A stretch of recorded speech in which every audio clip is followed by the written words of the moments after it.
Okay, Alexander, let's talk about the UK's decision, the health minister's decision. Two things: to not introduce passports, which is good. I mean, he's breaking from the trend of a lot of other countries, especially after Biden's announcement the other day. So no passports. And then he also said, and this is Health Minister Sajid Javid, he also said he does not anticipate any more lockdowns either. And he said while he was on the BBC's Andrew Marr show, he actually said to the host, Nick Robinson, hope I'm getting that correct, he said that Brits would, and I quote, would get a Christmas this year. How about that? Brits would get a Christmas this year. He says, I don't see, let me find his direct quote, I don't see how we can get to another lockdown, he said, that it would also be irresponsible for any health minister around the world to take everything off the table. So he left it a little, he did leave some room to backtrack. But anyway, that's the latest from the UK. Very different than what we're hearing from many countries, especially from the United States just the other day from the Biden administration. What is going on in the UK? Right, I think there's a lot of things going on. I think the first thing to say is that, of course, we can't absolutely bank on this, and you're absolutely right. I mean, Sajid Javid says one thing one day, but it's always possible that in a couple of weeks or months' time, the policy may shift again. We've seen many oscillations in policy, but in some ways, the more eye-catching one, the one that people in Britain are noticing, is the one about Christmas, the fact that there will be no lockdown over Christmas, because that was, of course, a hard thing for people last year, and they remember that. And if they have been given what they will see as a assurance that this isn't going to happen this year, that is something that people will remember. And if there is a lockdown this Christmas, after all, there will be severe political damage, because even though, as you rightly said, Javid gave himself a little wriggle room so that he can change it, the reality is people will not notice the wriggle room. They will notice the assurance. So this is a big step. This is something that, it also changes the direction of policy over the last few weeks. Now, it's you mentioned the United States. Of course, the United States, what's been happening there has a tremendous influence in one direction, but it's important to say that it was the same direction the British government was itself following. All the indications were that they were going to go in for passports, just like everywhere else. So that was the whole trend in Britain until until this announcement. So this is a radical change. And what's caused it? Well, I think two things have caused it. The first is that obviously there is an enormous amount of opposition to it in Britain, and that should not be underestimated. And there is also an enormous amount of opposition to it from within the libertarian wing of the Conservative Party, which is strongly opposed to this policy and has been outspoken in criticising it. I meant the policy of passports and further lockdowns. Now, what has happened is that at the same time, Boris Johnson has been engaged, as we've talked about many times in our programmes, in a political conflict with his Chancellor, Rishi Sunak, who is quite obviously angling for his job. Johnson has therefore had to look to that libertarian wing of his party for support, but he's got another reason for relying on that libertarian wing even more, which is that he has angered many of them by his recent big tax announcements. He announced a major increase in tax to fund social care and the National Health Service. A lot of people on the party's libertarian wing, who are the critical support base for Boris Johnson in the Conservative Party, they were very angry with this tax change. They said it's absolutely wrong for a Conservative government to be going down this route. to raise taxes at a time like this when people are already suffering from higher prices, where the economy is in a difficult way. And besides, the Conservative Party is the party of lower taxes. And now you, Boris Johnson, have raised them to the highest level they've been since 1950. And so they're very, very angry with him. So in light of that, facing this challenge from Rishi Sunak, he has decided that he has no choice but to capitulate, to go along with what the Libertarian wing wants, which is to abolish this idea of passports and to make assurances that there's not going to be a lockdown in the winter. If he'd pressed ahead with passports and he'd pressed ahead with possible lockdowns over the course of the autumn and winter, the likelihood is he would have faced a leadership challenge sometime in the autumn from Rishi Sunak and his supporters, and the Libertarian wing of the Tory party might not have been there to support him. So he's been forced to do it. Right. Okay. Let's stick with that for a second. Here's another quote from Javid with regards to the passports, and here was some pushback from Robinson. And then you can comment on this exchange. So Javid said with regards to the passports, he says, we just shouldn't be doing things for the sake of it because others are doing it. And he noted that most people instinctively don't like the idea of showing documentation to do everyday errands. He also said, what I can say is that we've looked at it properly. And while we should keep it in reserve as a potential option, I'm pleased to say that we will not be going ahead for plans for COOF passports. Now, the host, Robinson, pointed out, as you were saying in your previous segment, Alexander, that the COOF shop minister, Nadeem Zahawi, had said just several days ago that passports would be implemented in the near future. And he said it was the right thing to do. And Javid then kind of explained away this, what appeared to be a U-turn decision from the health minister by saying, and I quote, many countries at the time they implemented it was to try and boost their shot rates, and you can understand why they might have done that. We've been very successful with our shot rates so far. The New York Times says that the UK is about 66% people have taken the shots, and that's the 17th most jabbed up country overall. So 66% back in the day when this first broke out, if you had gone with the previous definitions of herd immunity and shots, previous definitions, because they've changed now, this would have been considered herd immunity and everything would have been fine if we were working with definitions of a year and a half ago, and everyone that's watching this video knows what I mean. But, okay, so there seems to have been some U-turns and some infighting within the Conservative Party or officials as to which direction to go. Did Javid win? Absolutely. Can I just say, I mean, Javid might try to explain it away, but there's been a screeching U-turn. I mean, there's no question at all. All the indications were that we were heading on the passport route. I mean, bear in mind, I mean, it's all very well for Javid to say that, we're introducing all the talk about introducing passports was to encourage people to get jabs. But a couple of days ago, that wasn't what the government was saying at all. And at that point, we already had 66 people with jabs. So, I mean, it's not really an explanation when you really unpack it. There has been a screeching U-turn. And the reason there's been the screeching U-turn is because there is political reasons for it. No question about that at all.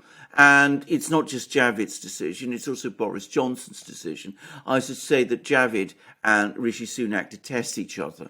Sunak took over from Javid when Javid was previously Chancellor, our finance minister.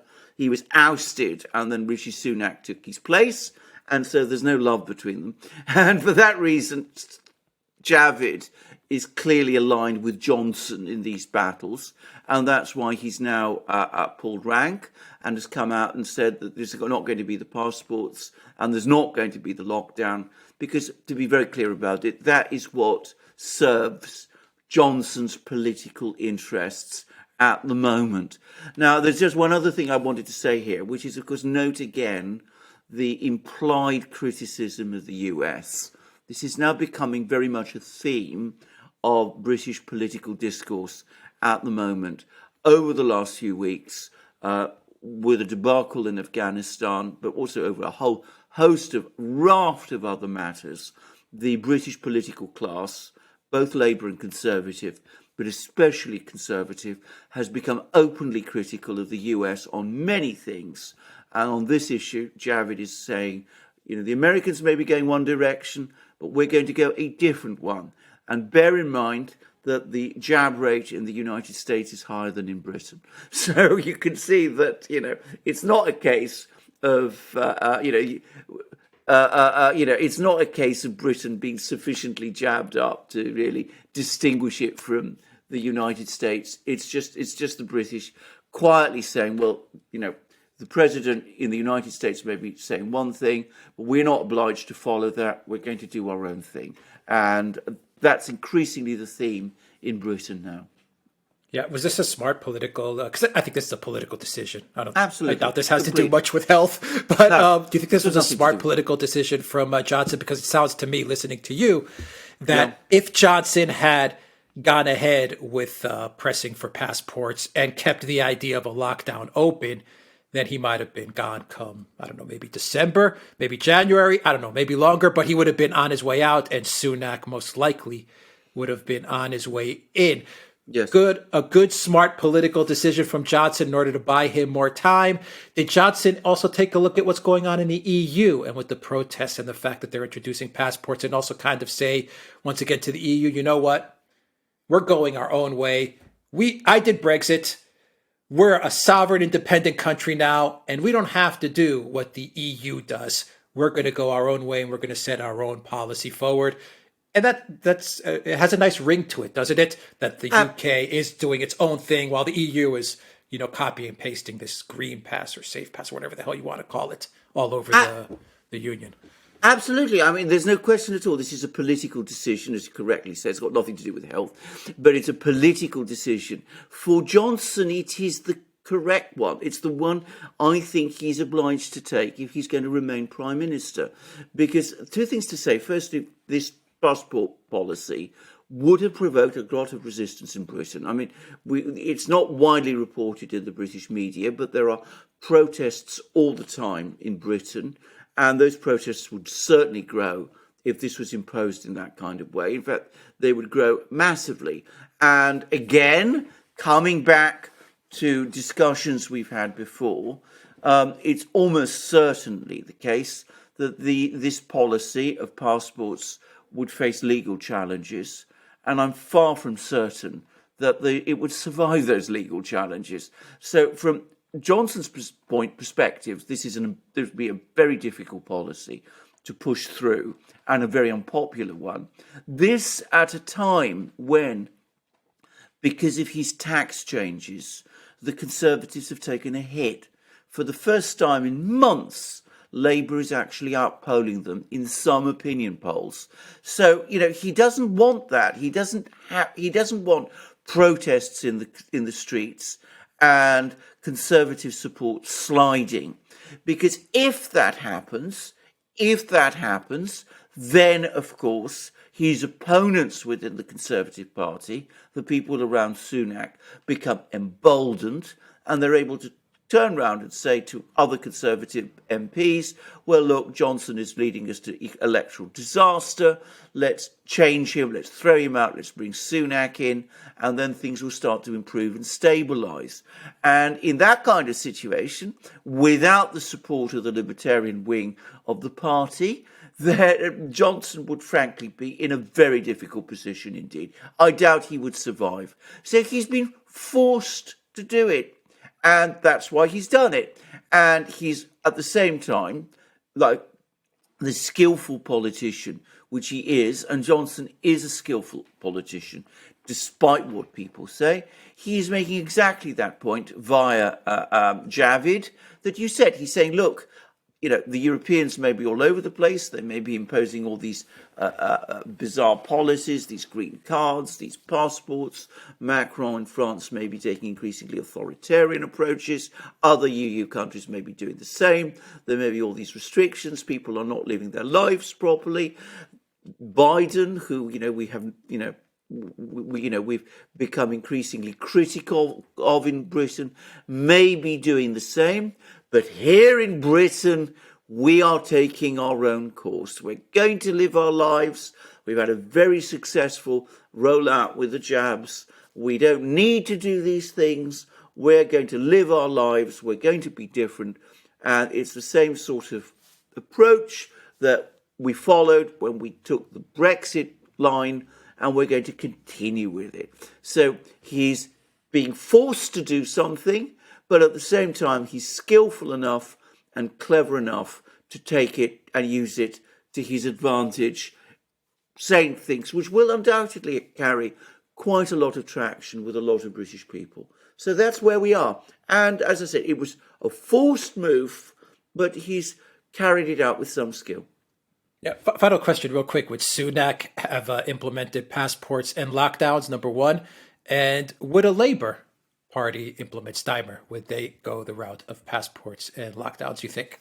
Right. Well, given everything is the same situation. Well, first of all, I have no doubt that Starmer and the Labour Party would impose lockdowns and passports, judging from what they are saying. I mean, they have consistently taken a harder line than the Conservatives have done, and there doesn't seem to be the same kind of debate within the Labour Party that there is within the Conservative one. I mean, there are some Labour anti-lockdown, anti-passport people, but there are not many of them. I mean, overall, the party is very committed to this sort of approach. So that's to say with Labour. Now, more interesting is what Sunak would do, because of course this time last year, Sunak was the great libertarian.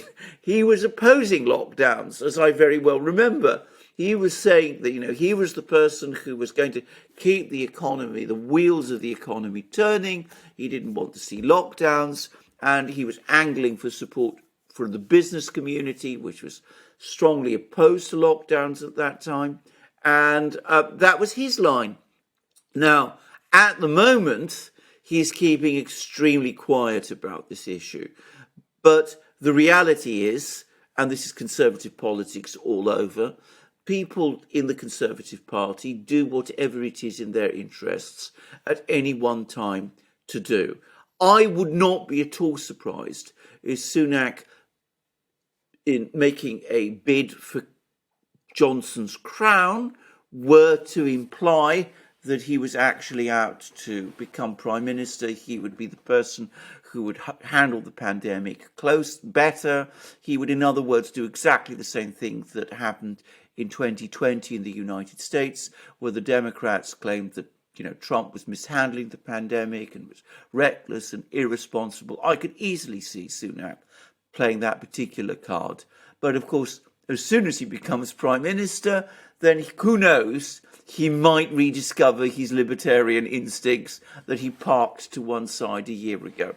That's the way, unfortunately, party politics in Britain works at the moment. So it's very difficult to say. My own personal view, for what it's worth, is that there is so much opposition to more lockdowns and so much more opposition to passports, especially from the Conservative voting electorate, that I think ultimately any Conservative leader would probably, in the end, resist imposing them. But, it's impossible to be certain.